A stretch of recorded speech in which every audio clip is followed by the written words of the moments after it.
அனைவருக்கும் இனிய காலை வணக்கம். பேசவா வேணாமா? கேட்க ரெடியா? கேள்வியெல்லாம் கேட்பேன். பதில் சொல்லிடுறீங்களா? சரி, நெம்பெல்லாம் பேச போறதுல ஒன்லி 5 minutes. ஆனா நீங்க பதில் சொன்னா 5 minutes, பதில் சொல்லணும்னா ரொம்ப நேரம் ஓடிடும். 1600 இந்தியாவிற்கு வந்த ஆங்கில கிழக்கு இந்திய கம்பெனி கிட்டத்தட்ட 1764 வரை இந்தியாவை ஆட்சி செய்தது. 64 நடைபெற்ற அந்த பக்சார் போரில் அதிகாரத்தை கைப்பற்றி அதன் பின் எதை ஆளத் தொடங்கியது? இந்தியாவை ஆளத் தொடங்கியது. 1857 சிப்பாய் கழகம் வரை ஆங்கில கிழக்கு இந்திய கம்பெனி தான் இந்தியாவை ஆட்சி செய்தது என்பது நீங்கள் அறிந்த ஒன்று. ஒரு சாதாரண கம்பெனி நெய்வேலி ஜியோ மாதிரி ஒரு கம்பெனி தான் நம்ம ஆட்சி செய்திருந்தால் அது நமக்கு மிகப்பெரிய அசிங்கம். 57 இருந்து கிட்டத்தட்ட 47 வரை யார் ஆட்சி செய்தார்கள்? இங்கிலாந்து நம்மை நேரடியாக ஆட்சி செய்தது. நமக்கென்று என்ன இல்லை?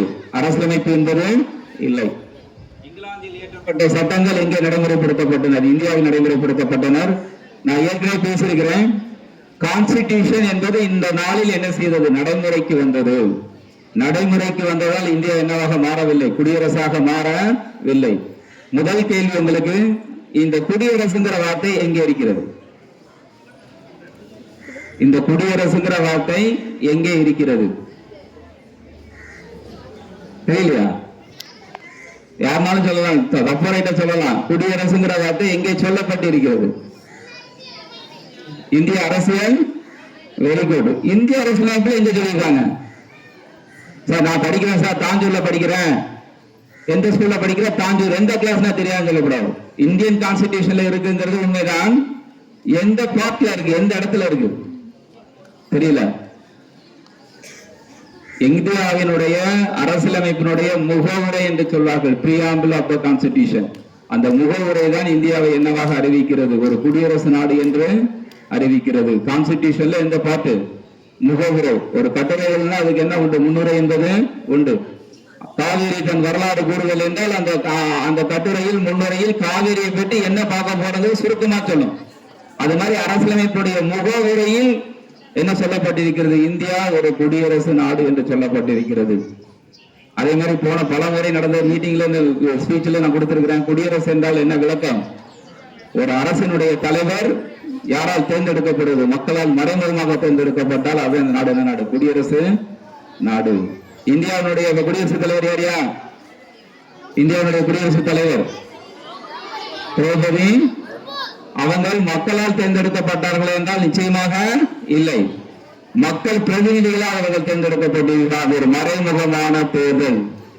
அதனால் இந்தியா என்னவாக அறிவித்திருக்கிறது? இந்திய அரசியலமைப்பு இந்தியாவை எப்படி அழைக்கிறது? ஒரு குடியரசு நாடு என்று அழைக்கப்படுகிறது.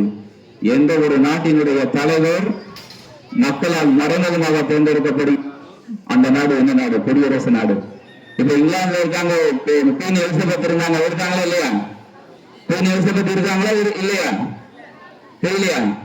அவங்கதான் இங்கிலாந்தினுடைய அரசு. இருக்காங்களா? இறந்துட்டாங்களா? இறந்துட்டாங்க. 2022 யார் காலமானார்? இங்கிலாந்துடைய அரசு எலிசபெத் காலமாயிட்டார். 2ஆம் எலிசபெத். இப்ப சார்லஸ் 3 என்பவர் தான் என்னவாக இருக்கிறார்? இங்கிலாந்தினுடைய அரசராக இருக்கிறார். அவர் தான் அங்க பேரழிவான தலைவர். நம்ம நாட்டை பொறுத்தவரையிலும் 2 வகையான தலைவர்களை கொண்டிருக்கிறோம். பேரழிவான தலைவர், உண்மையான தலைவர். நாட்டினுடைய உண்மையான தலைவர் பிரதமராகவும் நாட்டினுடைய பேரழிவான குடியரசுத் தலைவர் இருக்கிறார்.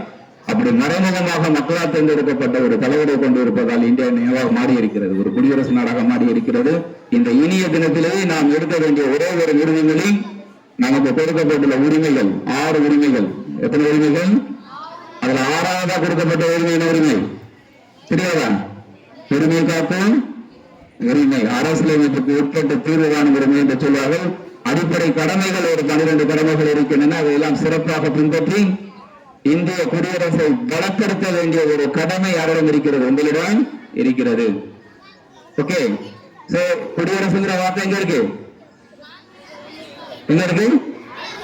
அரசியலமைப்புல எங்க இருக்குன்னு சொல்லுங்க. முகவுரை எங்க இருக்கு? எப்படி இந்தியாவை அழைக்கிறது?